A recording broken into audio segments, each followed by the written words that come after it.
আমি গরিব মানুষ, আমি বকরি চড়াইয়া চড়াইয়া আমার দিন কাটে, কোন রকম দিন চলে, সংসার চলে।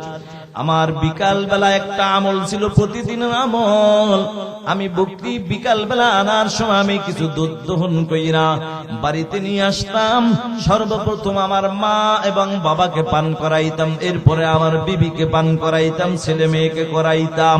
কিন্তু মালিক একদিনের ঘটনা, আল্লাহ আমার আসতে একটু দেরি হয়ে যায়। আইসা তাকায়া দেখি আমার মা ঘুমায় আছে, বাবাও ঘুমায় আছে। এখন আমি ওই দুধটা মা বাবার মাথায় নিয়ে দাঁড়াইয়া যাই, এদিকে বিবিও মন খারাপ, সন্তানগুলাও কাঁদে। আয় আল্লাহ, আমার মা বাবার খেদমতের বড় গুরুত্ব দিয়েছি মালিক। আমার মা বাবাকে পান না করায় আমার ইচ্ছা হলো বিবিকে পান করাবো না। কিন্তু মুসলমান আল্লাহর গোলাম ও যুবক ভাই, আমাদের দেশের সন্তান, বহু কপাল পোড়া সন্তান আছে। মাহফিল থেকে যাওয়ার পরে অনেক সময় কিছু খাবারের পোটলা নিয়ে যায়। আরে মা বেঁচে আছে, নিয়ামত, মাকে মূল্যায়ন করে না, মার হাতে দেয় না, বিবির হাতে নিয়ে দেয়। কথা বলো ঠিক কিনা? মুসলমান মার হাতে যদি দিতা মা বড় খুশি। আরে তোর মা কোনদিন তোর বিবিরে রাইকা খাইতো না, তোর ছেলে মেয়ের রাইকা কোনদিন খাইতো না। কথা বলেন ঠিক কিনা? মুসলমান নবীর উম্মতের দল, যুবক ভাই, মা কি জিনিস? তোমরা যারা ঢাকাতে থাকো অথবা বিদেশে থাকো, 2 মাস পর 2 বছর পরে যখন বাড়িতে আসবা, তাকায়া দেখবা হাতের মধ্যে 2টা পোটলা নিয়ে যখন বাড়িতে ঢুকবা, এর যুবক তাকায়া দেখবো তখন তোমার বিবি একবার তোমার ডান হাতের দিকে তাকায়, আবার তোমার বাম হাতের প্যাকেটের দিকে তাকায়। না জানি 2টা মাস পর আমার স্বামী আমার জন্য কি নিয়ে আসছে। কিন্তু মুসলমান তাকায়া দেখবা তোমার জনম দুঃখিনী মা একবার তোমার ডান হাতের প্যাকেটের দিকে তাকায় না, একবার তোমার মা তোমার বাম হাতের প্যাকেটের দিকে তাকায় না। ঠিক কিনা? তাকায়া দেখবা তোমার জনম দুঃখিনী মা এক ধ্যানে তোমার সুন্দর চেহারার দিকে তাকায় আছে। যদি প্রশ্ন করো মা গো, ও মা, সবাই তো আমার প্যাকেটের দিকে তাকাইলো, তুমি কেন আমার সেই চেহারার দিকে তাকায় রইলা? মা তখন ডাক দিয়া বলবে, রে সন্তান, সবাই তোর প্যাকেটের পাগল, আমি মা কিন্তু হইলাম তোর পাগল। কথা ঠিক না বেটি? আরে মা তো ওই মা, যেই মা দুনিয়ার জমিনে সন্তান না খাইলে মা খায় না, সন্তান না ঘুমাইলে মা ঘুমায় না। কথা বলেন ঠিক কিনা? ছোট্ট বাচ্চা, নাম হইল তার আব্দুল খালেক, আল্লাহর বান্দা, তার বাবা দুনিয়া থেকে বিদায় হয়ে যায়। আপনারা পাবনার মানুষ ভালো করে জানেন, কারণ মা যদি আগে বিদায় হয়ে যায়, বাবা কিছুদিন পরে বিবাহ করার জন্য পাগল হয়ে যায়। কথা বলেন ঠিক কিনা? কিন্তু কারো বাবা যদি আগে বিদায় হইয়া যায়, কারো মা সন্তান রাইকা কোনদিন বিবাহ বসতে রাজি হয় না। ঠিক কিনা? আব্দুল খালেকের মা দুনিয়ায় বেঁচে আছে, বাবা বিদায় হয়ে গেছে। মায়ের টার্গেট হলো আমার ছেলেটাকে আমি মানুষের মতো মানুষ বানাবো। মা চিন্তা করে করে ছেলেটাকে স্কুলে ভর্তি কইরা দেয়। হঠাৎ করে একদিনের ঘটনা, স্কুলের হেডমাস্টার ডাক দিয়ে, বাবা আগামীকাল তোমরা সবাই 1200 করে টাকা নিয়ে আসবা, পরীক্ষার ফর্ম ফিল আপ করা লাগবে। মুসলমান আল্লাহর গোলাম, কথাটা বলতে দেরি, সব ছেলেরা রাজি, কিন্তু আব্দুল খালেক দাঁড়ায়া দাঁড়ায়া কাঁদতে দেরি নাই, কাঁদে আর কয়, স্যার সবাই পরীক্ষা দিতে পারলো, আমি বুঝি পরীক্ষা দিতে পারবো না। স্যার ডাক দিয়ে, বাবা কেন পারবি না? মনে হয় তুই কি অসুস্থ? ছেলেটা ডাক দিয়া বলে, স্যার আমি অসুস্থ না, তবে আমার বাবা নাই, আমি বড় এতিম। আমার বাবা যদি থাকতো রিক্সা চালায়া হইল পরীক্ষার টাকা দিত। কথা বলেন ঠিক কিনা? ছেলেটার মনটা খারাপ, বাড়িতে যাইয়া পড়ার টেবিলে বসে বসে কি যেন চিন্তা করে। হঠাৎ করে আব্দুল খালেকের মা এক নজর দিয়া, মা এক নজর তাকায়া দেখে ছেলের চোখ দিয়া টপ টপ করে পানি পড়ে। এবার ডাক দিয়া, বাবা রে, জীবনে কোনোদিন তোর চোখে এমন পানি দেখি না। বল বাবা কেন তোর চোখে পানি? ছেলেটা কাঁদে আর কয়, মা আমার চোখে পানি আসার কারণ হইল স্যার বলছে পরীক্ষা দিতে হবে, টাকা লাগবে 12, সেই জন্য কাঁদি। কারণ আমার বাবা নাই, আমি বড় এতিম। আমার বাবা যদি থাকতো রিক্সা চালায় হইল পরীক্ষার টাকা দিত। মা কা বাবা টেনশন নাই, তোর বাবা নাই তো কি হইছে, আমি মা তো বেঁচে আছি। মা ডাক দিয়া কা বাবা তুই দাঁড়া আমি আসতেছি। কথাটা বইলা মা অন্য একটা রুমে যাইয়া প্লাস্টিকের একটা ব্যাং হাতের মধ্যে নিয়া মা আব্দুল খালেকের দরজায় হাজির। নে বাবা নে, ব্যাংকটা ভাঙ, দেখ কত টাকা আছে। ছেলেটা ব্যাংকটা ভাঙা দেখে টাকা লাগবে 1200 টাকা, হয়ে গেছে 1300। আল্লাহু আকবার। এবার মানুষ কিন্তু দুই কারণে চোখের পানি ফালায়, কখনো কখনো বেশি সুখের কারণে চোখের পানি পড়ে, কখনো বেশি দুঃখের কারণে চোখের পানি পড়ে। আব্দুল খালেকের চোখ দিয়ে এখন টপ টপ করে পানি পড়ে। ডেকে বলে, মা আমি পরীক্ষা পরে দিব, আগে বলো মা তুমি এতগুলা টাকা তুমি কোথায় পাইলা? মা কা বাবারে তোর জানার দরকার নাই, আমি মা টাকা দিছি পরীক্ষা দে। ছেলেটা কাঁদে আর কয়, মা আমার জানার দরকার আছে, কারণ আমার বাবার মৃত্যুর পরে কোনোদিন তোমারে ভালো একটা জামা পড়তে দেখি নাই, কোনোদিন তোমারে ভালো একটু খাবারও খাইতে দেখি নাই। ও মা বলো না তুমি টাকাগুলা কোথায় পাইলা? মা ডাক দিয়া কা বাবা শুনবি তাহলে শুনে নে। শোন বাবা শোন, যেদিন আমি মা তোরে স্কুলে ভর্তি করলাম সেদিন আমি মায়ের কানে হঠাৎ করে একটা আওয়াজ, কে যেন ডেকে বলে, আরে আব্দুল খালেকের মা, এমন একটা দিন আসবে তোমার পরীক্ষার জন্য অনেকগুলা টাকা লাগবে, তোমার ছেলের টাকা লাগবে। আমি মা চিন্তা করলাম আমার ছেলের টাকা কে দিবে। বাবারে আমি চিন্তা করে করে সিদ্ধান্ত নিয়ে ফেলেছি, যত কষ্টই হোক আমি মা তোর পরীক্ষার টাকা জোগাড় করব। এরে বাবা আমি মা সিদ্ধান্ত নিয়ে বাজারে যাই। আমি মা বাজারে টাকা থেকে কিছু টাকা দিয়ে আমি মা 2টা মুরগি কিনলাম। প্রতিদিন এই মুরগি 2টা পালতে পালতে বড় হয়, বড় হওয়ার পর এই মুরগি 2টা প্রতিদিন একটা কইরা 2টা ডিম দেয়। একটা ডিম আমি মা তোর জন্য বাজেট করেছি, আর একটা ডিম আমি মায়ের জন্য বাজেট করেছি। আমি মা তোর ডিমটা তোকে প্রতিদিন সিদ্ধ করে দিতাম। আমি মায়ের বাজেটের ডিমটা কোনোদিন সিদ্ধ করতাম না। আমি মা জানি আমি মা না খাইলে তুই খাবি না, এজন্য আমি মায়ের কাঁচা ডিমটা তোর সামনে নিয়ে হাতে নিয়ে নাড়াচাড়া করতাম, আর আমি মায়ের গল্পের ফাঁকে ফাঁকে তোর ডিমটা তুই ঠিকই খাইতি। আমি মায়ের ডিমটা কখনো আমি খাইতাম না, বরঞ্চ তোর চোখটারে ফাঁকে দিয়ে আস্তে করে লুকায় রাইখা দিতাম। আমি মায়ের ডিমটা বিকাল বেলা বিক্রি করে করে তোর জন্য আমি পরীক্ষার টাকা জোগাড় করতাম। আল্লাহু আকবার। ছেলেটা কাঁদে আর কয়, মা এত কষ্ট তুমি করেছো, মাগো তুমি আমার জন্য একটু দোয়া কইরা দাও যেন মনের আশা পূরণ করতে পারি। মা ছেলেটাকে দোয়া করে দেয়। ছেলেটা মায়ের দোয়া নিয়ে যাইয়া পড়ালেখা করতে করতে মাস্টার্স পর্যন্ত কমপ্লিট করে ফেললো।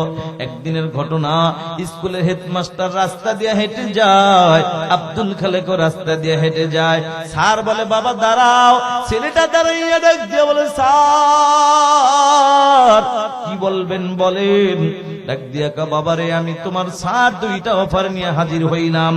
একটা হলো আমার গ্রামের বাড়ি একটা প্রাইমারি স্কুল আছে, একজন হেডমাস্টার লাগবে, আমি মনে মনে তোমাকেই টার্গেট করেছি। বাবারে আরেকটা হলো আমার একটা মেয়ে আছে, আমি বিবাহ দিব, তাও মনে মনে তোমাকেই টার্গেট করেছি। বলো বাবা তুমি রাজি কি রাজি না? ছেলেটা দাঁড়াইয়া কাঁদে আর বলে, স্যার আমার বাবা নাই, আমি বড় এতিম, আমার মা বেঁচে আছে, মায়ের অনুমতি ছাড়া আপনার প্রশ্নের জবাব আমি দিতে পারবো না। সুবহানাল্লাহ। এ পাবনার মুসলমান কত যুবক পাওয়া যায়, কপাল পোড়া যুবক, যেই মার পার নিচে জান্নাত। নবী বলে, আল জান্নাতু তাহতা আকদামিল উম্মাহাত, তোমার মায়ের পায়ের নিচে তোমার জন্য জান্নাত। ওই মার পার নিচে জান্নাত খোঁজে না, মার কাছে কোনো পরামর্শের জন্য কখনোই যায় না। পরামর্শের প্রয়োজন হলে সোজা দৌড় মারে শ্বশুর বাড়ি। আছে না নাই? ও পাবনার মুসলমান, একবার নয় 2বার নয়, শতবার যদি হাত জাগায়া বলেন ও বরিশালের হুজুর ঘুমাইছি, কসম আল্লাহর বিশ্বাস হবে না। কারণ আমরা বরিশালের মানুষ ভালো করে জানি ঘুমন্ত মানুষ কখনো হাত জাগাইতে পারে না, ঠিক কিনা? তাহলে সজাগ আছেন কে কে? দেখি তো একটা তাকবীর আওয়াজ হবে, দেখি তো সজাগ আছেন কে কে? নারে তাকবীর! আল্লাহ কবুল করেন, আমিন। ভাইয়ারা আমার, এই দামি মজলিসে যে মালিক আসার তৌফিক দান করছেন, আমরা কালিমাতুশ শুকর আদায় করি আলহামদুলিল্লাহ। আমরা কেন এসেছি? এখানে তবারক দিবেন সেজন্য না, এখানে ঘুম নষ্ট করে, এই বাবা কথা বলো না তোমরা, এখানে ঘুম নষ্ট করে ব্যস্ততা সব বাদ দিয়ে দুনিয়ার সব ঝামেলা থেকে মুক্ত করে যে আল্লাহ আমাকে বসাইলেন, আমি যে আসলাম, উদ্দেশ্য কিন্তু একটা, আল্লাহ পাওয়া, ঠিক কিনা? আল্লাহ ভোলা মানুষগুলা আল্লাহ ওয়ালা হওয়া, এটাই হলো মূল টার্গেট আমাদের। আল্লাহ, এখানে এসেছি আমরা যেই জিনিসগুলা জানি না এগুলা জানার জন্য, জানবো, মানবো, আমল করব, এই উসিলায় আল্লাহ তাআলা আমাকে জান্নাত দিবেন, ঠিক কিনা? আল্লাহ বলা। আমি এমন একটি আয়াতে কারিমা আপনাদের মাঝে তেলাওয়াত করেছি, আল্লাহর কালাম থেকে 114টি সূরার মধ্যে একটি সূরা 30 নম্বর পারার একটি সূরা, সূরা নাজিয়া থেকে আয়াতে কারিমা তেলাওয়াত করেছি। আল্লাহর হাবিব সাল্লাল্লাহু আলাইহি ওয়াসাল্লামের অসংখ্য হাদিস থেকে ছোট্ট একখানা হাদিস আপনাদের মাঝে পেশ করেছি। আমার তেলাওয়াতকৃত আয়াত ও হাদিসের উপরে ইখলাসের সাথে আমলের নিয়তে ধৈর্যের পরিচয় দিয়ে অল্প সময়ের মধ্যে কিছু কথা বলার সাথে সাথে আপনাদের মতো নেককার পরহেজগার আল্লাহ ওয়ালা বান্দাদেরকে ইখলাসের সাথে আমলের নিয়তে ধৈর্যের পরিচয় দিয়ে অল্প সময়ের মধ্যে কিছু কথা শ্রবণ করার তৌফিক আমার আল্লাহ দান করুন, আমিন। আচ্ছা, আমরা এখানে যারা আসছি, আমাদের কি মরণের পরে ওই জগতে জান্নাতে যাওয়ার আশা কি আছে? কার কার আশা আছে দেখি তো? আল্লাহ আপনি কবুল করেন, আল্লাহ সবাইকে আপনি কবুল করেন, আমিন। এখন এখানে যারা আমরা হাত জাগাইছি, আমাদের মধ্যে অনেকেই আজকে ফজর পড়ি নাই, জোহর পড়ি নাই, আসর, মাগরিব, এশাও পড়ি নাই, এবং আগামীকাল পড়ার নিয়ে তো এখনো করতে পারি না। আমিও কিন্তু হাত জাগাইছি যে জান্নাতে যাব। আচ্ছা, জান্নাতটা কি মামু বাড়ির আবদার, যে মামুর কাছে আবদার করলাম আর পাইয়া গেলাম?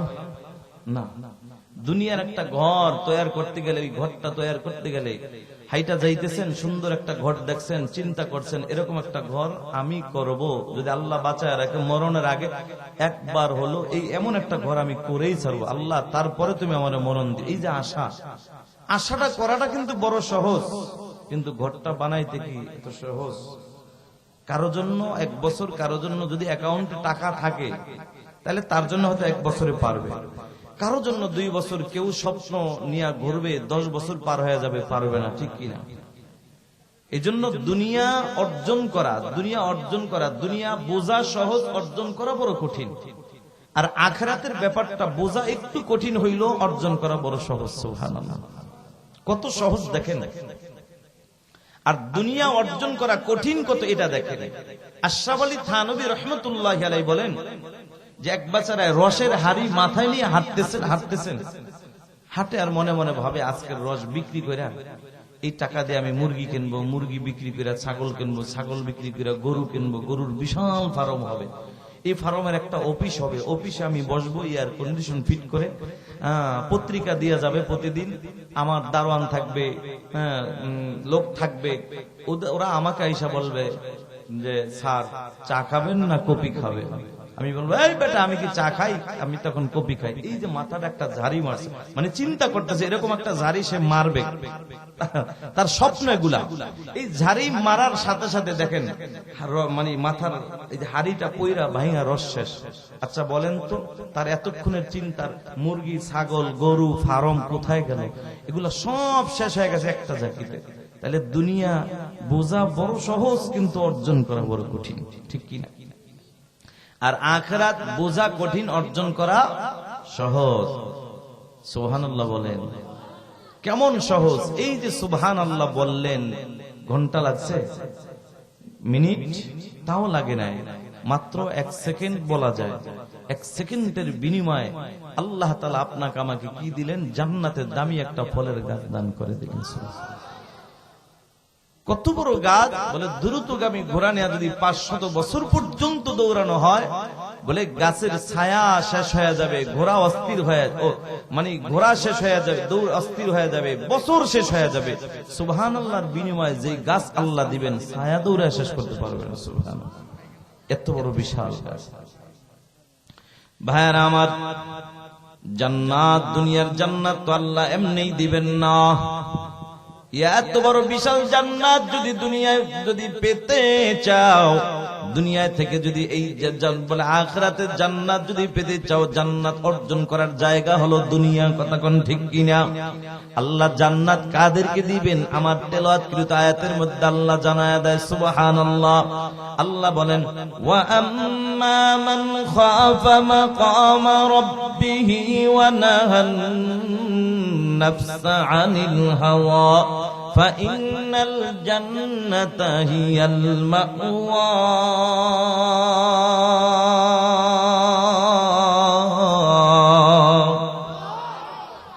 আল্লাহ বলেন, ওয়া আম্মা মান খাফা মাকামা রাব্বি, আমি রবের সামনে দাঁড়ানোর ভয় নিয়া, ওয়া নাহান নাফসা আনিল হাওয়া, নিজের নফসটাকে যে পবিত্র রাখবা, মানে গুনাহ মুক্ত রাখবা।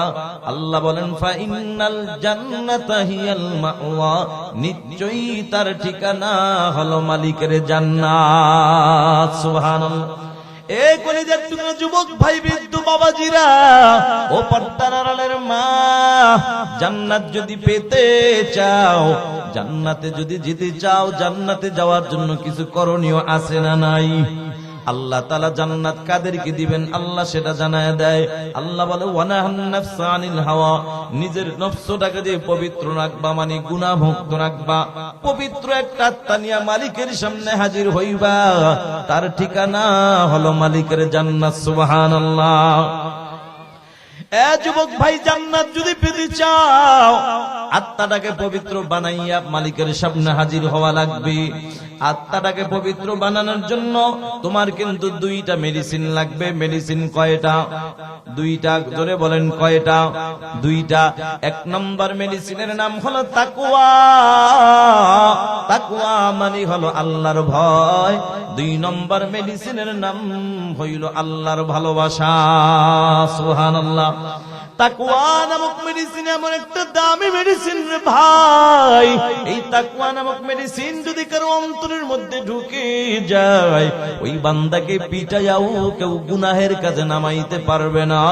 আর আল্লাহর ভালোবাসা নামক মেডিসিন যদি অন্তরে ঢুকে যায়, ওই বান্দাকে পিটাইয়াও কেউ নেক আমল থেকে দূরে সরাইতে পারবে না। ঠিক কিনা? তাকওয়া নামক মেডিসিনের এত পাওয়ার, এত পাওয়ার। নবীজির প্রিয় সাহাবী হযরত ওমর ফারুক রাদিয়াল্লাহু তাআলা আনহুর জামানার ঘটনা। হযরত ওমর রাতের বেলা ঘুরে ঘুরে ঘুরে ঘুরে জনগণের খোঁজ খবর নিচ্ছিলেন। হঠাৎ করে রাতের শেষ ভাগে ছোট্ট একটা ঘরের কিনারায় যায় দাঁড়ায়। দাঁড়াবার পরে ভিতর থেকে একটা আওয়াজ। মা মেয়েকে ডাক দেয়া বলে, বেটি রে, দুধ কি দহন করা হয়েছে? মেয়েটা ডাক দেয়া বলে, হা হা হয়েছে, তবে অন্য দিনের তুলনায় একটু কম হয়েছে। মা মেয়েটাকে ডাক দেয়া বলে, বেটি টেনশন করবি না, অন্য দিনের তুলনায় যদি দুধ কম হয় একটু পানি মিশায় দিলেই তো হয়ে যায়। মেয়েটার ভিতরে কেমন ভয়, কেমন তাকওয়া। মেয়েটা ডাক দিয়ে বলে, মা এটা আমার দ্বারা সম্ভব হবে না, কারণ তুমি কি শোনো নাই হযরত ওমর পানি দিতে নিষেধ করেছে? আল্লাহু আকবার। এবার মা ডাক দিয়া বলে, বেটি তুই কি বোকা নাকি? আরে যে ওমর নিষেধ করেছে, ওমর কি এখন তাকায় আছে নাকি? ওমর কি এখন দেখে নাকি? মেয়েটার ভিতরে কেমন ভয়, কেমন তাকওয়া। মেয়েটা ডাক দিয়া বলে, মা গো, হযরত ওমর যদিও দেখে না, ওমরের আল্লাহ তো দেখে। নারায়ে তাকবীর। এটার নাম হলো ভয়। কথা বলেন ঠিক কিনা? মুসলমান আল্লাহর গোলাম, এই ভয় এমন একটা জিনিস, এই তাকওয়া নামক মেডিসিনের এত পাওয়ার, এত পাওয়ার। তাকওয়া নামক মেডিসিন যদি অন্তরে ঢুকে যায়, ওই বান্দাকে পিটায়াও গুনাহের কাজে নামানো যায় না। কথা কোন ঠিক কিনা? এ মুসলমান, হযরত ওমর এই চিন্তা ভাবনা করে, ওমর এই কথাটা শুনে ওমর বড় খুশি হয়ে যায়। ওমর আর দেরি করে নাই, এবার হযরত ওমর ওখান থেকে চলে যায়। সকালবেলা আবার হযরত ওমর ওই বাড়ির কিনারায় আইসা দাঁড়ায় যায়। দাঁড়াইয়া ডাক দিয়ে বলে, আল্লাহর বান্দি, রাতের গভীরে তোমাদের ঘরে কি কথা হয়েছে সব কথা আমি ওমরের কানে চলে আসছি। মহিলা এবার ভয়ে কাঁপে, না জানি আমার বিচার হয়ে যায়, কি হয়ে যায়। ওমর ডাক দিয়া বলে, ও আল্লাহর বান্দি, টেনশন করবা না, তোমার মেয়ের তাকওয়া ইখলাস দেখে আমি ওমর বড় খুশি হয়ে গেছি, আর সেটার পুরস্কার হিসাবে আমি ওমর একমাত্র আমার সন্তানের জন্য তোমার মেয়ের ব্যাপারে বিবাহের প্রস্তাব দিয়া দিলাম। ও মুসলমান নবীর উম্মত, ওমর একজন রাষ্ট্রপ্রধান হওয়ার পর, হযরত ওমর রাষ্ট্রপ্রধান হওয়ার পর একবারও চিন্তা করলেন না যে আমি এত বড় রাষ্ট্রপ্রধান হওয়ার পর আমি আমার ছেলেটাকে কেন এই গরিবের মেয়ে আনবো। ওমর কেন একবারও চিন্তা করে নাই? এটার জবাব হলো, ওমর দুনিয়ার পাগল নয়, ওমর হলো আল্লাহর পাগল, আখিরাতের পাগল। ঠিক কিনা? ওমর দুনিয়াকে প্রাধান্য দেন নাই, আখিরাতকে প্রাধান্য দিয়েছেন। মুসলমান আল্লাহর গোলাম, এখানে কিন্তু একটা বোঝার বিষয়, আমাদের দেশে তো কত আল্লাহর বান্দা আছেন, নামাজও পড়ে, রোজাও রাখে, পর্দার আমল করে, হজও করে, দুনিয়ার লোভ এখনো দূর অন্তর থেকে দূর করতে পারে নাই। ঘটকের ডাক দিয়া বলো, ও ঘটক ভাই, আমার ছেলের জন্য এমন একটা মেয়ে দেখো, যেই মেয়েটার বাবার বাড়ি আছে, গাড়ি আছে, এই পাবনা সদরে অনেক টাকার মালিক। কথা কোন ঠিক কিনা? বেআই টাকার লোভ। যুবক ভাই, এমন উপভোগ আল্লাহর বান্দা আছে, বলে বারবার মক্কা মদিনায় গিয়েছে, এখনো দুনিয়ার লোভ ছাড়তে পারে নাই। ঘটকরা ডাক দিয়ে বলো, ও ঘটক ভাই, আমার মেয়ের জন্য এমন একটা ছেলে দেখবা, যেই ছেলেটা হবে টাকাওয়ালা, বাড়িওয়ালা, গাড়িওয়ালা, সরকারি চাকরিওয়ালা, আর যদি বিদেশিওয়ালা হয়, লন্ডনের পার্টি হয়, আমেরিকার হয়, তাইলে জাপানের হয়, তাইলে কোনো কথাই নাই। কথা কোন ঠিক কিনা? ও হাজী সাহেব, দুনিয়ার লোভ অন্তরে ঢুকে গেছে, দূর করতে পারেন নাই, অথচ আপনার বলা উচিত ছিল, ও ঘটক ভাই, মুসলমান হিসাবে এমন একটা ছেলে আমার মেয়ের জন্য চাই, যেই ছেলেটা হবে 5 ওয়াক্ত নামাজি, দিনদার, আল্লাহওয়ালা। কথা বলেন ঠিক কিনা? যুবক ভাই, একটা অনুরোধ করে যাই, যুবক, হায়াতের জিন্দেগিতে আল্লাহর কাছে বলো, আল্লাহ তুমি আমাকে নেক হায়াত দান করো, আর হায়াতের জিন্দেগিতে আমার জন্য একজন নেককার আল্লাহওয়ালা বিবি দান করো। এরে যুবক ভাই, নেককার বিবি ঘরে ঢুকাইলে তোমার জন্য 3টা লাভ। নেককার বিবি ঘরে ঢুকাইলে তোমার জন্য 3টা লাভ। 1 নম্বর লাভ হলো, হায়াতের জিন্দেগিতে স্বামী হিসাবে খেদমতের কোনো ত্রুটি হবে না। কোন সুবহানাল্লাহ। কারণ নেককার বিবিরা স্বামীর খেদমতের বড় পাগল, আর বেআমলওয়ালা, বেপরদাওয়ালা নারীরা স্বামীকে বাদ দিয়া অন্য পুরুষের খেদমতে পাগল। কথা বলো ঠিক কিনা? নেককার বিবিরা স্বামীর খেদমতের কেমন পাগল জানো? ওরে মুসলমান, নেককার বিবিরা স্বামীর খেদমতের কেন পাগল জানো?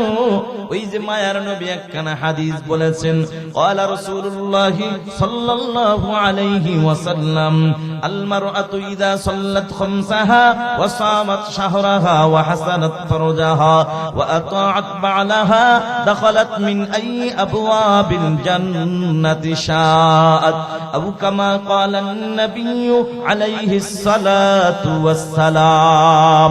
মায়ার নবী বলেন, ও দুনিয়ার নারীরা, 4টা গুণ যদি অর্জন করতে পারো, 4 গুণওয়ালা নারীর জন্য জান্নাতের 8টা দরজা আল্লাহ খুলে দিবেন। সুবহানাল্লাহ। 1 নম্বর গুণের নাম হলো 5 ওয়াক্তের নামাজ। 2 নম্বর গুণের নাম হলো মাহে রমজানের রোজা। 3 নম্বর গুণের নাম হলো পর্দার আমল। 4 নম্বর গুণের নাম নাম হইল স্বামীর খেদমত।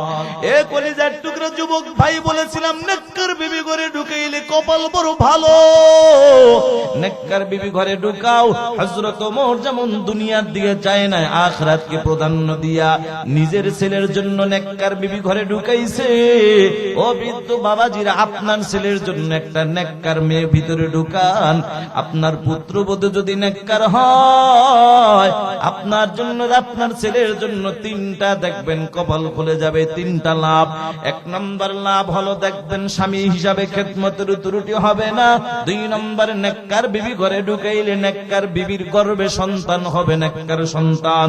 তিন নম্বর, জনম দুঃখিনী মা বাবার খেদমতের কোনো ত্রুটি হবে না, ঠিক কিনা? যুবক ভাইরা, বৃদ্ধ বাবাজিরা, কেমনে বুঝাবো? হযরত ওমর রাদিয়াল্লাহু তাআলা আনহু ছেলের জন্য নেককার মেয়ে ঘরে ঢুকাইলেন, নেককার বিবি ছেলেকে আইনা দিলেন। লাভ কি জানো? নেককার বিবিরা স্বামীর খেদমতের বড় পাগল। কেমন পাগল জানো? আল্লাহর ওলি আল্লামা কারশি রাহমাতুল্লাহি আলাইহি উজমাপের একজন বুজুর্গ, বড় আল্লাহওয়ালা। আল্লাহ পাক রব্বুল আলামিন তাকে একদিন ঈমানি পরীক্ষার মধ্যে ফালায়া দিয়েছে। আল্লাহ তাআলা তাকে কুষ্ঠ রোগ দিয়া এমন রোগ দিয়েছেন, বিছানায় পড়ে আছে, মাজুর হয়ে পড়ে আছে। আল্লাহর গোলাম আল্লাহ পাক রব্বুল আলামিন আল্লাহর ওলি আল্লামা কারশি রাহমাতুল্লাহি আলাইহিকে এমন ভাবে পরীক্ষার মধ্যে ফালাইছেন, বিছানায় পড়ে আছে। আল্লাহ বলে, আমি আল্লাহ সবাইকে পরীক্ষা করব না, আমি আল্লাহ যাকে ভালোবাসবো তাকেই মাঝে মাঝে পরীক্ষা করব। সুবহানাল্লাহ। এটা আমার কথা নয়, আল্লাহর কালামের কথা, মানে আল্লাহর কথা। সূরা বাকারার 155 নং আয়াতের মধ্যে আল্লাহ জানায়, আল্লাহ বলেন, ওয়ালা নাবলুওয়ান্নাকুম বিশাইইম মিনাল খাউফি ওয়াল জু'i ওয়া নাকসিম মিনাল আমওয়াল ওয়াল আনফুসি ওয়াস সামারাত ওয়া বাশশিরিস সাবিরিন।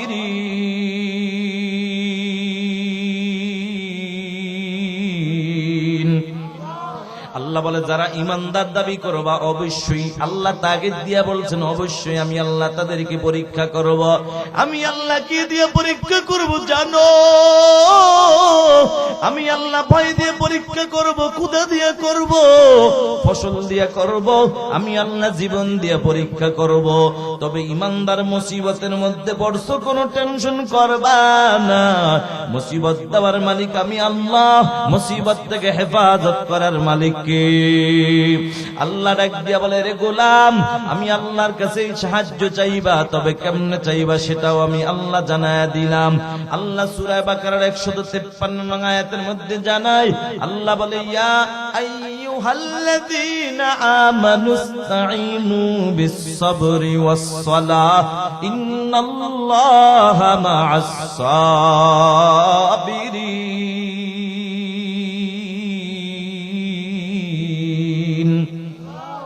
আল্লাহ বলে, ও ইমানদার, মুসিবতের মধ্যে পড়ছো, কোনো টেনশন নাই, দুইটা আমল নিয়ে সামনে আগাও। একটা হলো ধৈর্য, আর একটা হইল নামাজ। আল্লাহর ওলি আল্লামা কারশি রাহমাতুল্লাহি আলাইহি, আল্লাহ পাক তাকে ঈমানি পরীক্ষা ফেলায়া দেয়।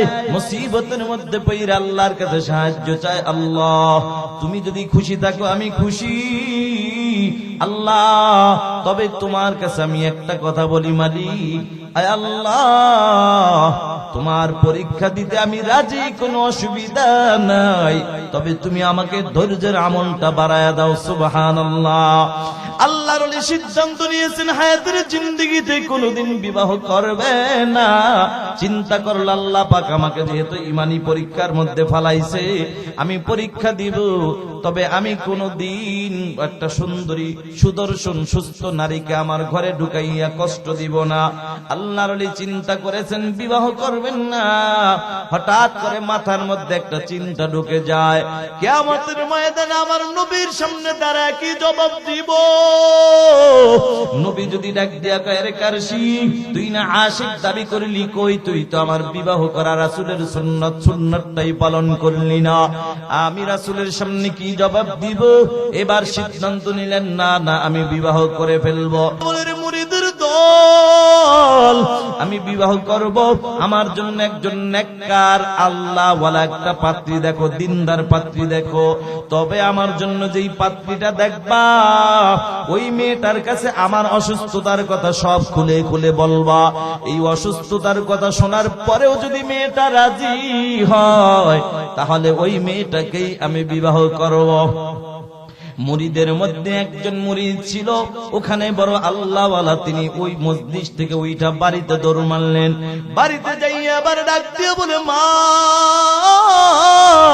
তার আদরের কন্যা সন্তানকে বলে, মা, আমি বহু বড় আশা করে আসলাম, আমি তোমার বাবার জীবনে একটা আশা ছিল, তোমাকে আমি যখন বিবাহ দিব, আল্লাহ যদি বাঁচায় রাখে, আমি ভালো দিনদার তাকওয়াওয়ালা একজন আল্লাহওয়ালা যুবকের হাতে তুলে দিব। সুবহানাল্লাহ।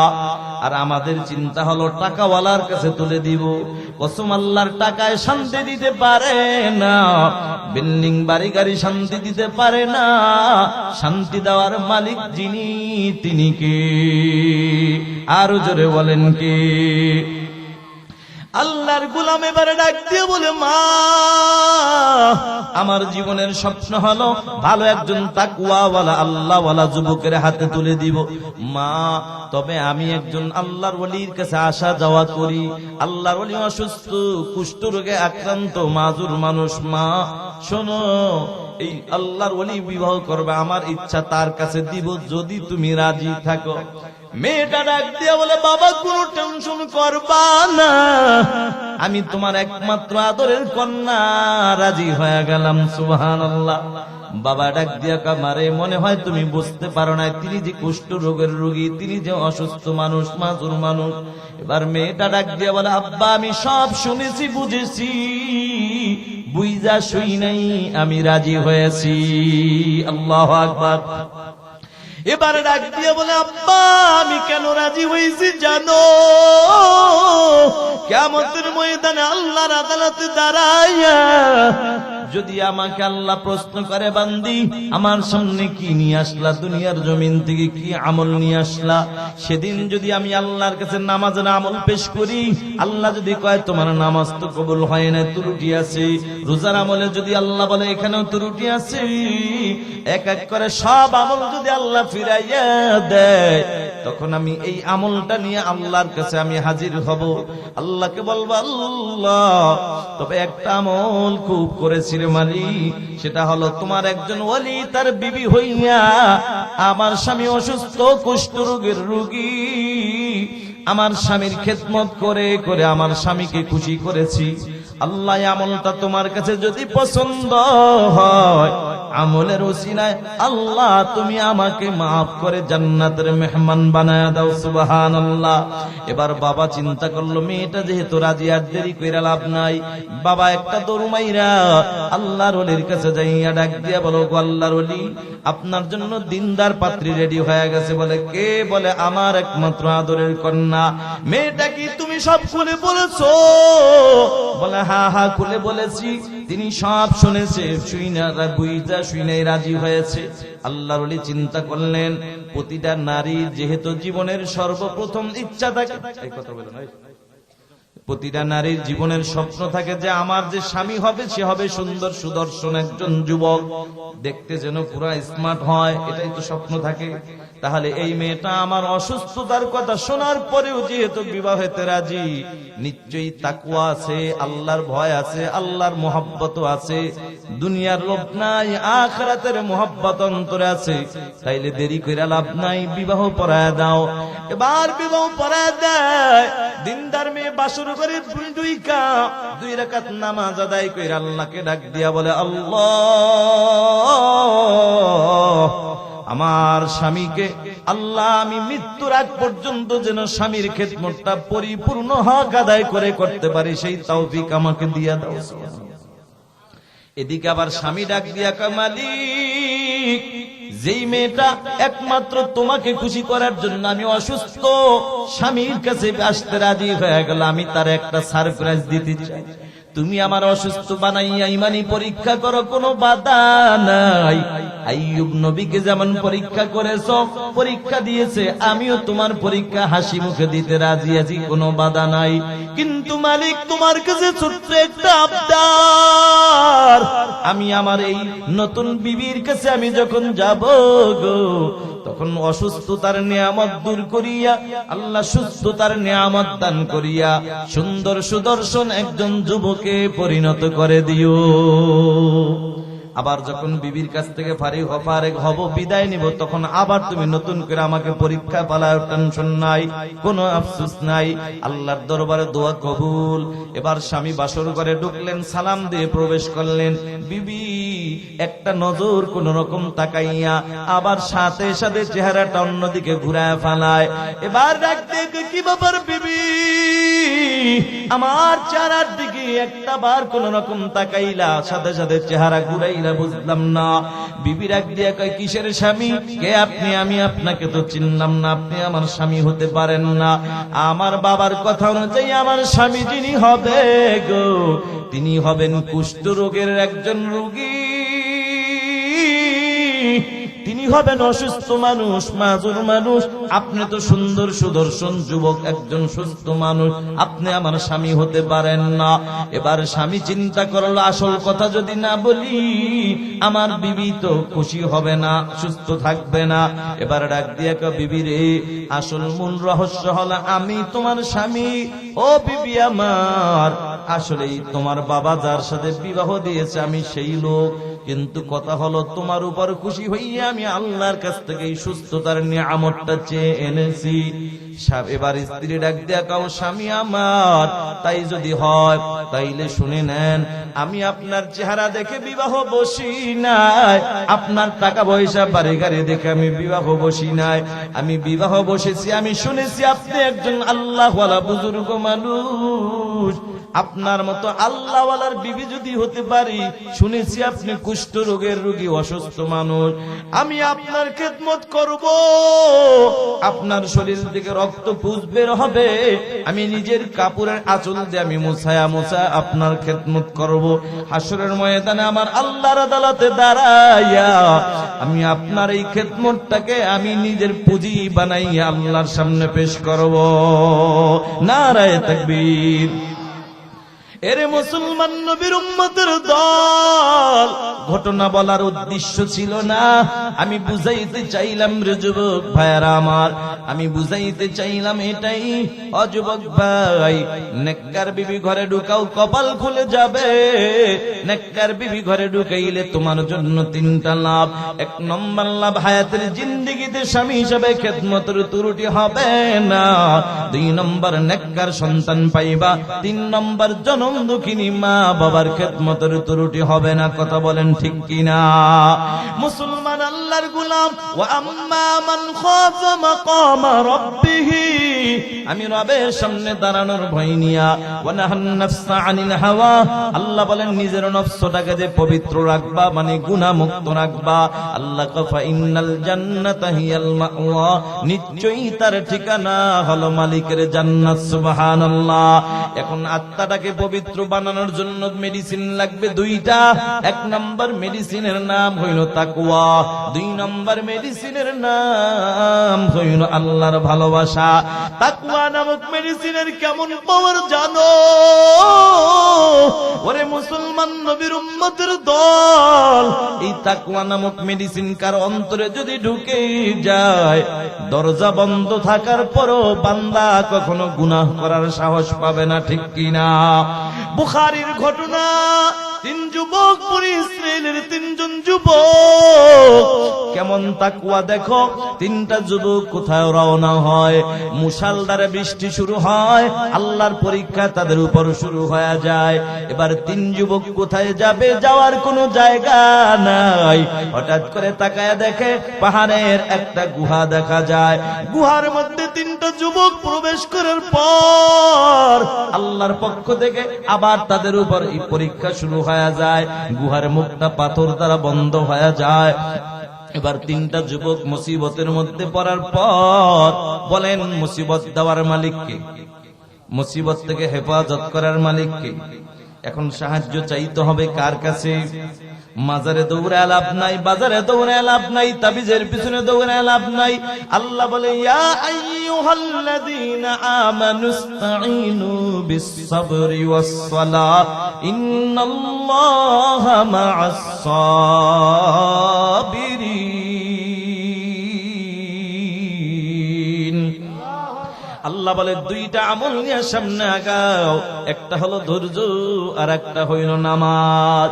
তিনটা যুবক মুসিবতের মধ্যে পড়ে যায়, তিনটা যুবক মুসিবতের মধ্যে পড়ার পর এবার তিন যুবক পরামর্শ করলো, ভাইয়েরা আমার, এ বন্ধু শুনে নাও, এখন মুসিবত দেওয়ার মালিক আমার আল্লাহ, মুসিবত থেকে হেফাজত করার মালিক আমার আল্লাহ।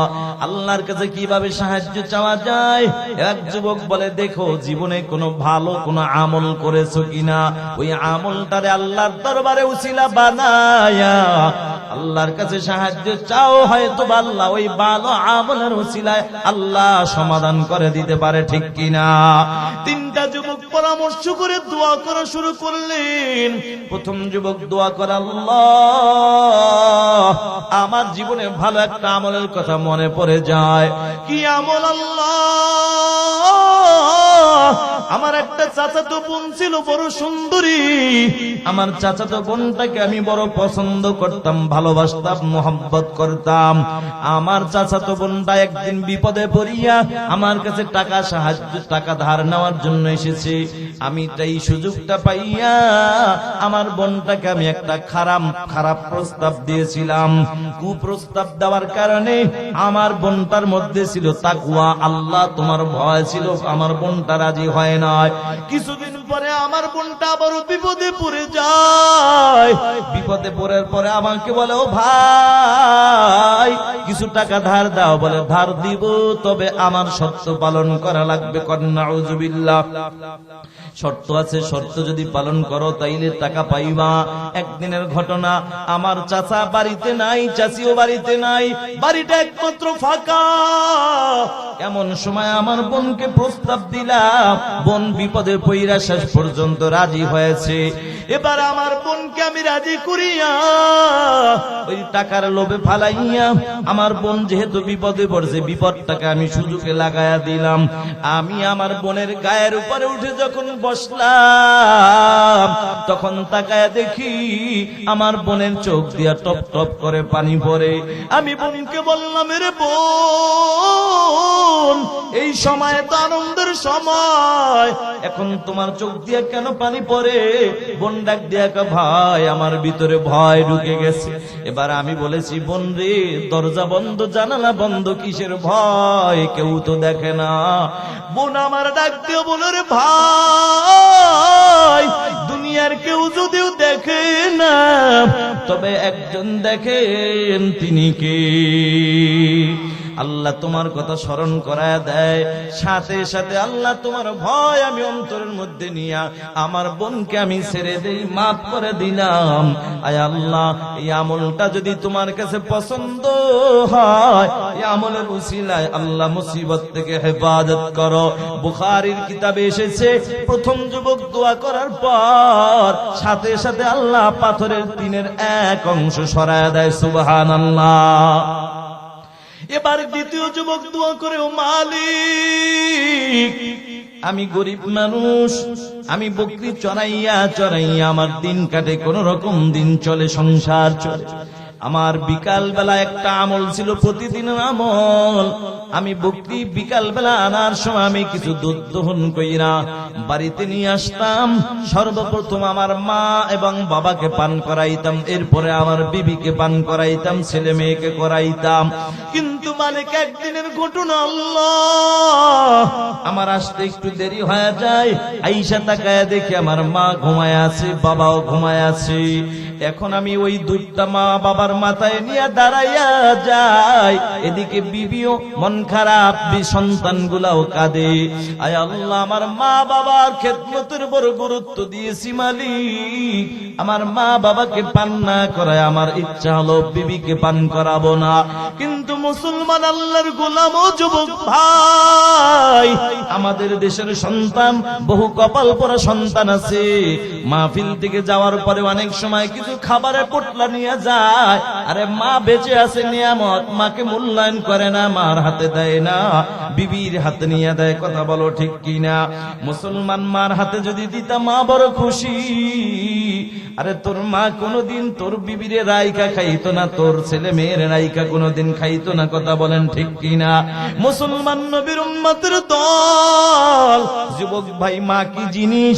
তোমরা যারা ঢাকাতে থাকো অথবা বিদেশে থাকো, 2 মাস পর 2 বছর পরে যখন বাড়িতে আসবা, তাকায়া দেখবা হাতের মধ্যে 2টা পোটলা নিয়ে যখন বাড়িতে ঢুকবা, এর যুবক তাকায়া দেখবো তখন তোমার বিবি একবার তোমার ডান হাতের দিকে তাকায়, আবার তোমার বাম হাতের প্যাকেটের দিকে তাকায়। না জানি 2টা মাস পর আমার স্বামী আমার জন্য কি নিয়ে আসছে। কিন্তু মুসলমান তাকায়া দেখবা তোমার জনম দুঃখিনী মা একবার তোমার ডান হাতের প্যাকেটের দিকে তাকায় না, একবার তোমার মা তোমার বাম হাতের প্যাকেটের দিকে তাকায় না। ঠিক কিনা? তাকায়া দেখবা তোমার জনম দুঃখিনী মা এক ধ্যানে তোমার সুন্দর চেহারার দিকে তাকায় আছে। যদি প্রশ্ন করো মা গো, ও মা, সবাই তো আমার প্যাকেটের দিকে তাকাইলো, তুমি কেন আমার সেই চেহারার দিকে তাকায় রইলা? মা তখন ডাক দিয়া বলবে, রে সন্তান, সবাই তোর প্যাকেটের পাগল, আমি মা কিন্তু হইলাম তোর পাগল। কথা ঠিক না বেটি? আরে মা তো ওই মা, যেই মা দুনিয়ার জমিনে সন্তান না খাইলে মা খায় না, সন্তান না ঘুমাইলে মা ঘুমায় না। কথা বলেন ঠিক কিনা? ছোট্ট বাচ্চা নাম হইল তার আব্দুল খালেক, আল্লাহর বান্দা, তার বাবা দুনিয়া থেকে বিদায় হয়ে যায়। আপনারা পাবনার মানুষ ভালো করে জানেন, কারণ মা যদি আগে বিদায় হয়ে যায়, বাবা কিছুদিন পরে বিবাহ করার জন্য পাগল হয়ে যায়। কথা বলেন ঠিক কিনা? কিন্তু কারো বাবা যদি আগে বিদায় হইয়া যায়, কারো মা সন্তান রাইকা কোনোদিন বিবাহ বসতে রাজি হয় না। ঠিক কিনা? আব্দুল খালেকের মা দুনিয়ায় বেঁচে আছে, বাবা বিদায় হয়ে গেছে। মায়ের টার্গেট হলো আমার ছেলেটাকে আমি মানুষের মতো মানুষ বানাবো। মা চিন্তা করে করে ছেলেটাকে স্কুলে ভর্তি কইরা দেয়। হঠাৎ করে একদিনের ঘটনা, স্কুলের হেডমাস্টার ডাক দিয়ে, বাবা আগামীকাল তোমরা সবাই 1200 করে টাকা নিয়ে আসবা, পরীক্ষার ফর্ম ফিল আপ করা লাগবে। মুসলমান আল্লাহর গোলাম, কথাটা বলতে দেরি, সব ছেলেরা রাজি, কিন্তু আব্দুল খালেক দাঁড়ায় দাঁড়ায় কাঁদতে দেরি নাই, কাঁদে আর কয়, স্যার সবাই পরীক্ষা দিতে পারলো, আমি বুঝি পরীক্ষা দিতে পারবো না। স্যার ডাক দিয়ে, বাবা কেন পারবি না? মনে হয় তুই কি অসুস্থ? ছেলেটা ডাক দিয়া বলে, স্যার আমি অসুস্থ না, তবে আমার বাবা নাই, আমি বড় এতিম। আমার বাবা যদি থাকতো রিক্সা চালাইয়া হইল পরীক্ষার টাকা দিত। কথা বলেন ঠিক কিনা? ছেলেটার মনটা খারাপ, বাড়িতে যাইয়া পড়ার টেবিলে বসে বসে কি যেন চিন্তা করে। হঠাৎ করে আব্দুল খালেকের মা এক নজর দিয়া, মা এক নজর তাকায়া দেখে ছেলের চোখ দিয়া টপ টপ করে পানি পড়ে। এবার ডাক দিয়া, বাবা রে, জীবনে কোনোদিন তোর চোখে এমন পানি দেখি না, বল বাবা কেন তোর চোখে পানি? ছেলেটা কাদের, মা আমার চোখে পানি আসার কারণ হইল, স্যার বলছে পরীক্ষা দিতে হবে, টাকা লাগবে 1200, সেই জন্য কাঁদি। কারণ আমার বাবা নাই, আমি বড় এতিম। আমার বাবা যদি থাকতো রিক্সা চালায় হইল পরীক্ষার টাকা দিত। মা কা, বাবা টেনশন নাই, তোর বাবা নাই তো কি হইছে, আমি মা তো বেঁচে আছি। মা ডাক দিয়া, বাবা তুই দাঁড়া, আমি আসতেছি। কথাটা বইলা মা অন্য একটা রুমে যাইয়া প্লাস্টিকের একটা ব্যাং হাতের মধ্যে নিয়া মা আব্দুল খালেকের দরজায় হাজির। নে বাবা নে, ব্যাংকটা ভাঙ, দেখ কত টাকা আছে। ছেলেটা ব্যাংকটা ভাঙা দেখে টাকা লাগবে 1200, টাকা হয়ে গেছে 1300। আল্লাহু আকবার। এবার মানুষ কিন্তু 2 কারণে চোখের পানি ফালায়, কখনো কখনো বেশি সুখের কারণে চোখের পানি পড়ে, কখনো বেশি দুঃখের কারণে চোখের পানি পড়ে।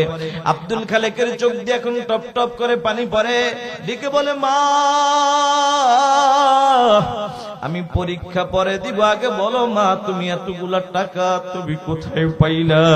মা কা, বাবারে তোর জানার দরকার নাই, আমি মা টাকা দিছি পরীক্ষা দে। ছেলেটা কাঁদে আর কয়, মা আমার জানার দরকার আছে, কারণ আমার বাবার মৃত্যুর পরে কোনোদিন তোমার ভালো একটা জামা পড়তে দেখি নাই, কোনোদিন তোমার ভালো একটু খাবারও খাইতে দেখি নাই। ও মা বলো না তুমি টাকাগুলা কোথায় পাইলা? মা ডাক দিয়া কয়, বাবা শুনবি? তাহলে শুনে নে। শোন বাবা শোন, যেদিন আমি মা তোরে স্কুলে ভর্তি করলাম, সেদিন আমি মায়ের কানে হঠাৎ করে একটা আওয়াজ, কে যেন ডেকে বলে, আরে আব্দুল খালেকের মা, এমন একটা দিন আসবে তোমার পরীক্ষার জন্য অনেকগুলা টাকা লাগবে, তোমার ছেলের টাকা লাগবে। আমি মা চিন্তা করলাম আমার ছেলের টাকা কে দিবে। বাবারে আমি চিন্তা করে করে সিদ্ধান্ত নিয়ে ফেলেছি, যত কষ্টই হোক আমি মা তোর পরীক্ষার টাকা জোগাড় করব। এরে বাবা আমি মা সিদ্ধান্ত নিয়ে বাজারে যাই। আমি মা বাজারে টাকা থেকে কিছু টাকা দিয়ে আমি মা 2টা মুরগি কিনলাম। প্রতিদিন এই মুরগি 2টা পালতে পালতে বড় হয়, বড় হওয়ার পর এই মুরগি 2টা প্রতিদিন একটা কইরা 2টা ডিম দেয়। একটা ডিম আমি মা তোর জন্য বাজেট করেছি, আর একটা ডিম আমি মায়ের জন্য বাজেট করেছি। আমি মা তোর ডিমটা তোকে প্রতিদিন সিদ্ধ করে দিতাম। আমি মায়ের বাজেটের ডিমটা কোনোদিন সিদ্ধ করতাম না। আমি মা জানি আমি মা না খাইলে তুই খাবি না, এজন্য আমি মায়ের কাঁচা ডিমটা তোর সামনে নিয়ে হাতে নিয়ে নাড়াচাড়া করতাম, আর আমি মায়ের গল্পের ফাঁকে ফাঁকে তোর ডিমটা তুই ঠিকই খাইতি। আমি মায়ের ডিমটা কখনো আমি খাইতাম না, বরঞ্চ তোর চোখটারে ফাঁকে দিয়ে আস্তে করে লুকায় রাইখা দিতাম। আমি মায়ের ডিমটা বিকাল বেলা বিক্রি করে করে তোর জন্য আমি পরীক্ষার টাকা জোগাড় করতাম। আল্লাহু আকবার।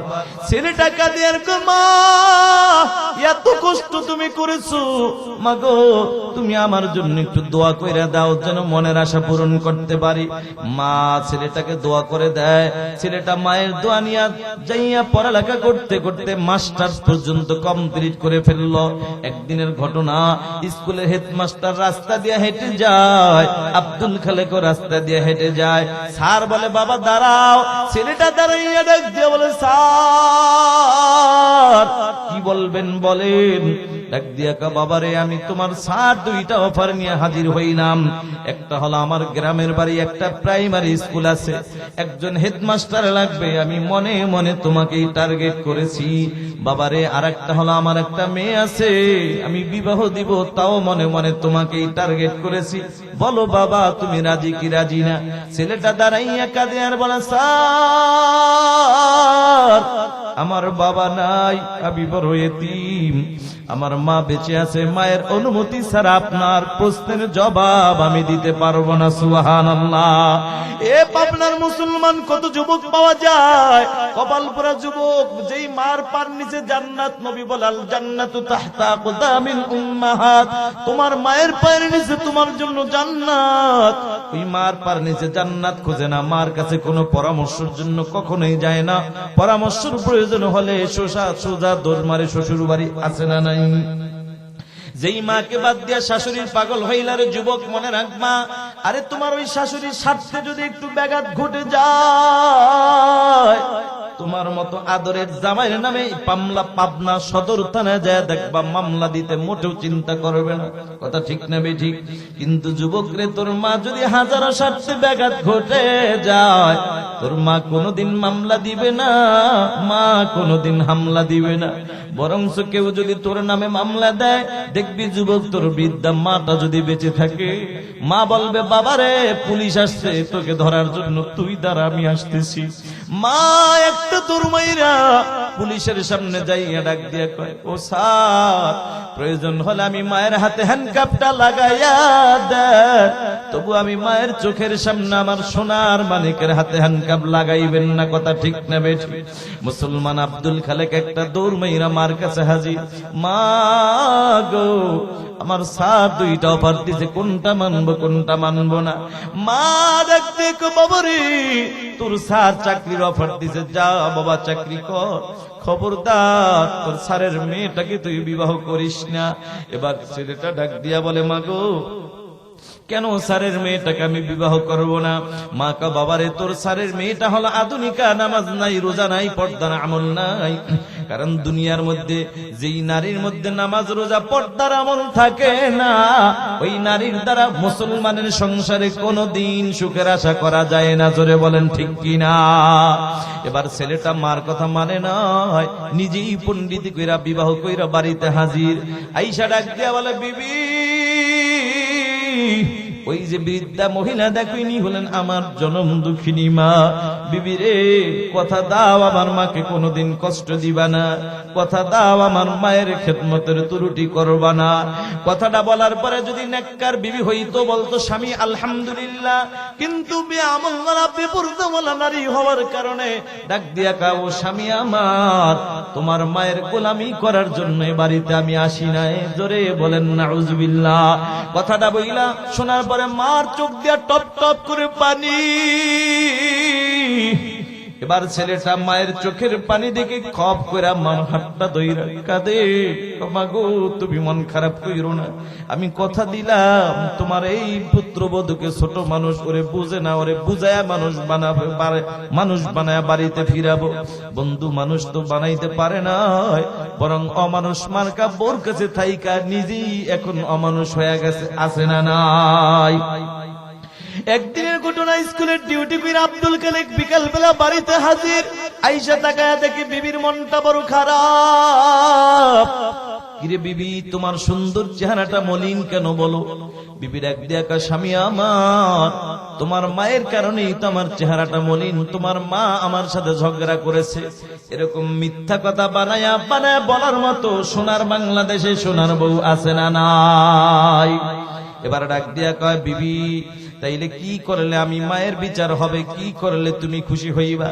এবার বিবি ডাক দিয়া কয়, স্বামী, তোমার মা যদি বাড়িতে থাকে আমি তোমার বিবি থাকবো না, আর আমি যদি থাকি তোমার মাকে বাড়িতে রাখতে পারবো না।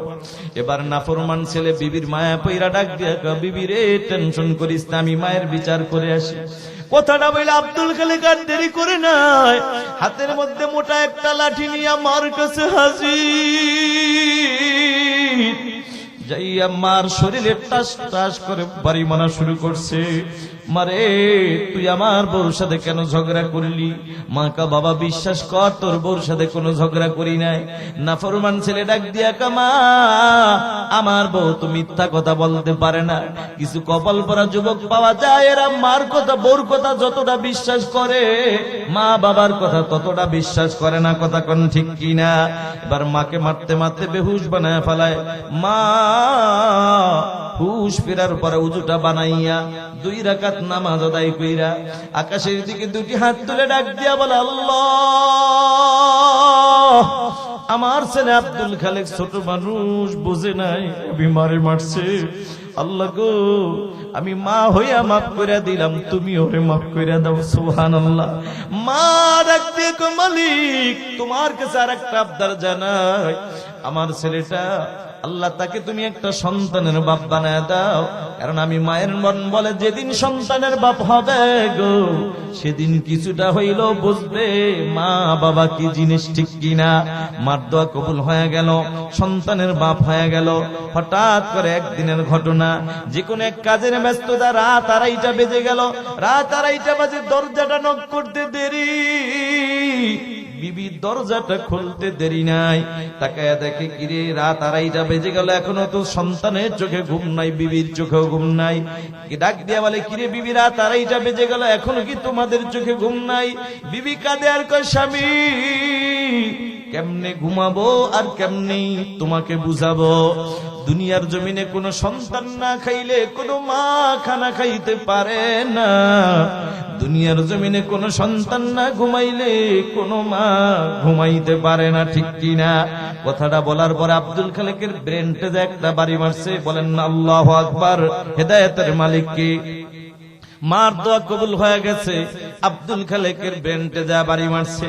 আব্দুল খালেক ডাক দিয়ে করে, বিবি, আরে তোর কথাই যদি সত্য হয়, দুনিয়ার জমিনে সন্তান না ঘুমাইলে মা যদি না ঘুমায় থাকে, সন্তান না খাইলে মা যদি না খায় থাকে, তাইলে আমি আব্দুল খালেকের তো একটা মা আছি। না জানি আমি আব্দুল খালেকের মাও তো কতটা রাত এরকম আমার জন্য না খেয়ে কাটাইছে। না জানি আমি আব্দুল খালেকের মা কতটা রাত আমার জন্য এভাবেই তো না খেয়ে না ঘুমায় কাটাইছে। বিবিরে বুঝা পালাইছি তোর ষড়যন্ত্র ঢুকছে আমার ঘরে, তুই দ্বারা আমি আসতেছি করে দরজাটা খুলতে দেরি, ছেলেটা মার পাও দুইটা খপ করে ধরতে দেরি নাই। সুবহানাল্লাহ। মার পাও দুইটা ধরে দুইটা ডাক দিয়ে বলে, মা পারবানি তুমি আমারে মাফ কইরা দিতে। মা এবার ডান হাতটা মাথার মধ্যে দিয়া করে আব্দুল খালেক মাথাটা উঠারে। পৃথিবীর জমিনে এমন কোন মা নাই, সন্তান যদি হাজার অন্যায় করে মা কখনো অপেক্ষায় থাকে না কখন ছেলে পা ধরবে মাপ চাইবে, বরং প্রতিটা মা একটাই অপেক্ষায় থাকে রে, কখন আমার কলিজার টুকরা সন্তান মা মা কই একটা মরে ডাক দিবে। ঠিক নেবে ঠিক মুসলমান আল্লাহর গোলাম ও যুবক ভাই, এজন্য মায়ের খেদমত করো, জান্নাতের মালিক হয়ে যাইবা। যুবক এবার ডাক দিয়ে বলে, মালিক আল্লাহ আমার মা বাবার খেদমতটাকে অনেক মূল্যায়ন করেছি রে মালিক। ওই আমলটা তো শুধুমাত্র তোমার জন্য করেছি, আমলটা যদি তোমার কাছে পছন্দ হয় আল্লাহ আমাদের এই গুহার বিপদ থেকে হেফাজত করো। বুখারীর বর্ণনা এসেছে, দ্বিতীয় যুবক দোয়া কমপ্লিট করলো, দোয়া শেষ হওয়ার সাথে সাথে আল্লাহ তাআলা পাথরের দ্বিতীয় অংশ সরায়া দেয়। সুবহানাল্লাহ। এবার তৃতীয় যুবক দোয়া করে, আল্লাহ তোমার কাছে আমি আল্লাহ একটা আবদার জানাই। জীবনের ছোট্ট একটা আমলের কথা মনে পড়ে যায়, সে আমলটা হলো আমার বাড়িতে কিছু চাকর নিয়েছিলাম কাজ করার জন্য, কিন্তু মানে সকালবেলা যারা আসছে একটা লোক অর্ধবেলা এসেছে, দিনের অর্ধবেলা এসেছে, এবার বিকালবেলা সকাল থেকে যারা সন্ধ্যা পর্যন্ত কাজ করছে তাদেরকে যেই বেতন আর ভাতা দিয়েছি, অর্ধবেলা যে কাজ করছে তাকেও সমান বেতন দিয়েছি। এই জন্য একজন আল্লাহর বান্দা রাগ কইরা টাকাটা ফালায়া চলে গেল। কেন তাকে অর্ধেক কইরা পুরা টাকা দিলাম? এটা তার হিংসা। ও মালিক, তার টাকাটা আমি নিজের সংসারে খরচ করি না, একমাত্র তোমাকে মহব্বত কইরা তার টাকাটা তার কাজেই লাগাইছি। বকরি কিনা বকরির বিশাল পাল বানাইছি। একদিন তোমার এই বান্দা আমার বাড়ির সামনে দিয়ে হেঁটে যায়, আমি বলছি ও যুবক ভাই, ওই যে মাঠে যত বকরি দেখো সব তোমারও, তুমি নিয়ে যাও। যুবক সব নিয়ে গেল। আল্লাহ গো, একটা বকরিও আমি রাখি নাই। এই আমলটা করেছি একমাত্র তোমার জন্য মালিক, তোমার ভয় অন্তরের মধ্যে নিয়া। আল্লাহ এই আমলটা যদি পছন্দ হয়, এই আমলের উসিলায় আল্লাহ তুমি আমাকে এই বিপদ থেকে হেফাজত করো। বুখারীর বর্ণনা এসেছে, তৃতীয় যুবক দোয়া করার সাথে সাথে আল্লাহ তাআলা পাথরের তৃতীয় অংশ সরায়া দেয়। সুবহানাল্লাহ। ওয়া আম্মা মান খাফা মাকাম রাব্বিহি, আমি রবের সামনে দাঁড়ানোর ভয় নিয়া, ওয়া নাহান নাফসা আনিল হাওয়া, নিজের নফসটাকে যে পবিত্র রাখবা, আল্লাহ কাফা ইন্নাল জান্নাতা হিয়াল মাওয়া, নিশ্চয়ই তার ঠিকানা হলো মালিকের জান্নাত। কারণ আত্মাটাকে পবিত্র বানানোর জন্য মেডিসিন লাগবে দুইটা। এক নম্বর মেডিসিনের নাম হলো তাকওয়া, দুই নম্বর মেডিসিনের নাম হইল আল্লাহর ভালোবাসা। আল্লাহ তাআলা আমাদের সবাইকে বুঝে শুনে আমল করার তৌফিক দান করেন, বলুন আমিন। এই তাকওয়া নামক মেডিসিন দরকার আছে না? অবশ্যই দরকার আছে। এই তাকওয়া অন্তরে ঢুকলে এই যে ভিতরে এই আত্মাটা, এই কলবটা পরিষ্কার হয়ে যাবে, একদম ক্লিয়ার হয়ে যাবে, দামি হয়ে যাবে। মুসা আলাইহিস সালাতু ওয়াস সালাম আল্লাহকে বললেন, আল্লাহ তাওরাত, ও মালিক, এই তুর পাহাড়ে দাঁড়াইয়া তোমার সাথে কথা বলি, কিন্তু তোমার চেহারা তো দেখি না। আল্লাহ, কোথায় গেলে আমি তোমাকে দেখবার পর? আল্লাহ কয়, মুসা, দুনিয়ার মধ্যে আমার মুমিন বান্দাদের ভালো দিলওয়ালা একটা লোক খোঁজো, মুমিনের মধ্যে ভালো দিলওয়ালা একটা মুমিন খুঁজে বের করো। ওই মুমিনের ভালো দিলওয়ালা মুমিনের দিলের মধ্যেই আমি আল্লাহকে পেয়ে যাবো। সুবহানাল্লাহ।